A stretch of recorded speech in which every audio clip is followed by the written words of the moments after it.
اپنی کمائیوں کو پاکیزہ بنا لو، برکت حلال میں ہے، حرام میں نہیں بھائی۔ حرام کا پیسہ دکھ لائے گا، حرام کا پیسہ غم لائے گا، حرام کا پیسہ مصیبتیں لائے گا، حرام کا پیسہ پریشانیاں لائے گا۔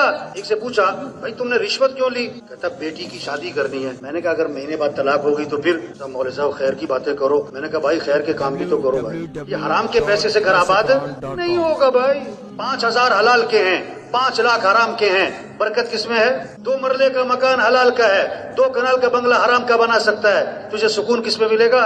2 مرلے میں۔ 1,000 کی چارپائی حلال کی ہے، 10 لاکھ کا بیڈ حرام کا ہے، تجھے مزے کی نیند کس پہ آئے گی؟ ہاں یہ سمجھیں، یہ سمجھانا یہ محنت ہے۔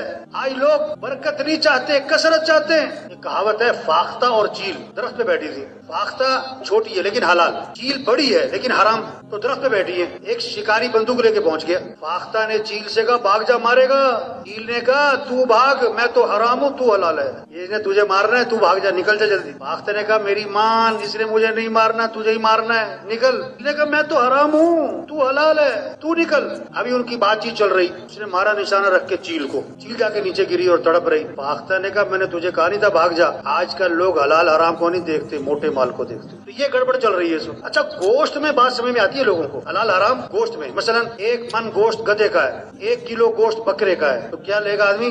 1 من کے 1 کلو؟ 1 کلو، ارے بھائی 1 من ہے، کہتا دفعہ کرو گدھے کا ہے۔ گوشت میں سمجھ میں آتی ہے بات، پیسے میں نہیں سمجھ میں آ رہی، پیسے حرام کے جیب میں ہیں اور گوشت حلال کا تلاش کر۔ تو میرے بھائیو، حضور صلی اللہ علیہ وسلم آخری نبی ہیں، قیامت تک کوئی نبی؟